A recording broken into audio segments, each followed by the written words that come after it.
9 तक पहुंचे। क्या तुम नहीं चाहते कि एक बार फिर से एकलव्य कहलाए जाओ?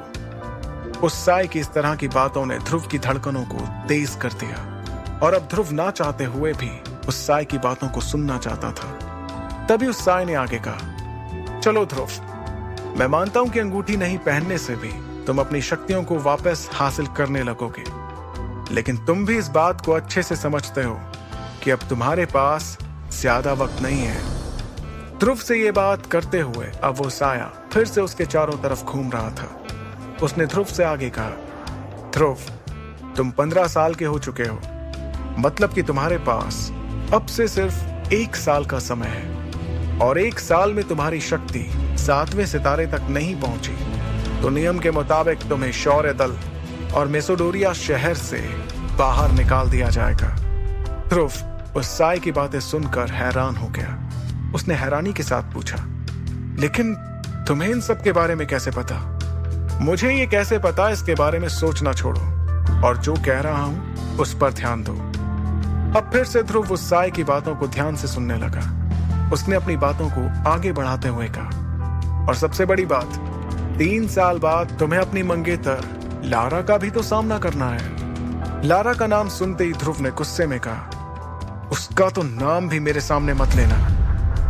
ध्रुव को इस तरह से गुस्सा होते देखकर उस साय ने हंसते हुए कहा, तो तुम्हारे इस तरह से गुस्सा करने से कुछ नहीं होने वाला। अब तुम्हें अपने सच को स्वीकार कर लेना चाहिए और तुम्हारा सच यही है कि 3 साल बाद तुम्हें अपनी मंगेतर लारा का सामना करना होगा।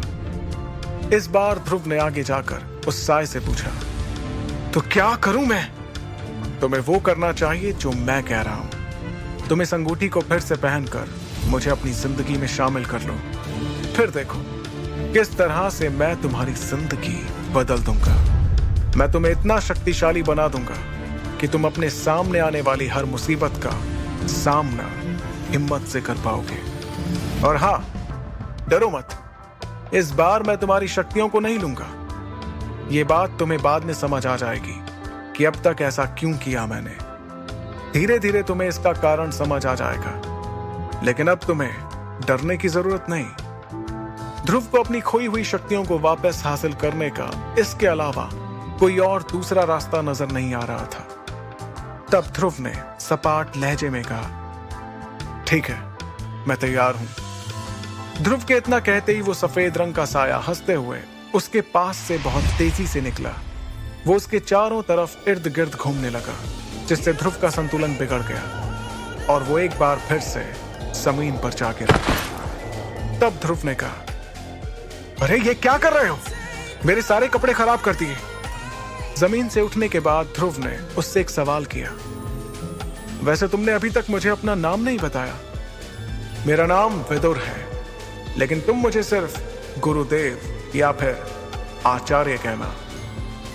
ठीक है आचार्य विदुर, तो आप मेरी ट्रेनिंग कब से शुरू करेंगे?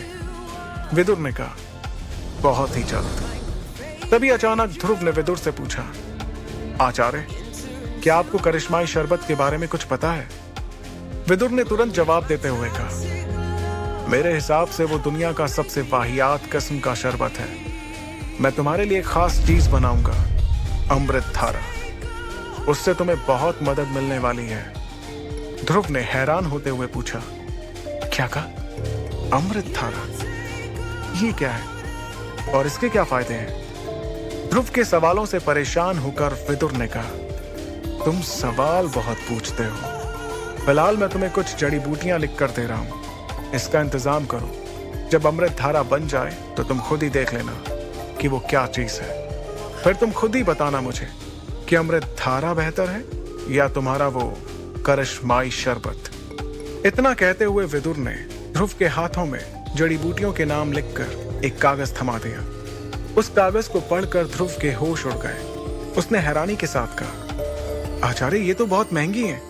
इन्हें खरीदने के लिए तो कम से कम 800 सोने के सिक्कों की जरूरत होगी और मेरे पास तो इतने पैसे नहीं हैं। ध्रुव की इस बात पर विदुर ने सपाट लहजे में कहा, यह तुम्हारी परेशानी है कि तुम इतने सोने के सिक्कों का इंतजाम कैसे करोगे। अभी तो मैंने तुमसे सबसे कम कीमत वाली चीजें लाने को कहा है और तुम अभी से मुझे अपनी परेशानियां बताने लगे। 800 सोने के सिक्कों का इंतजाम कैसे होगा ये तुम जानो। जब तुम्हें पता चलेगा ना कि मेरे अमृत धारा की मार्कस में क्या कीमत है, तो तुम्हारे होश उड़ जाएंगे।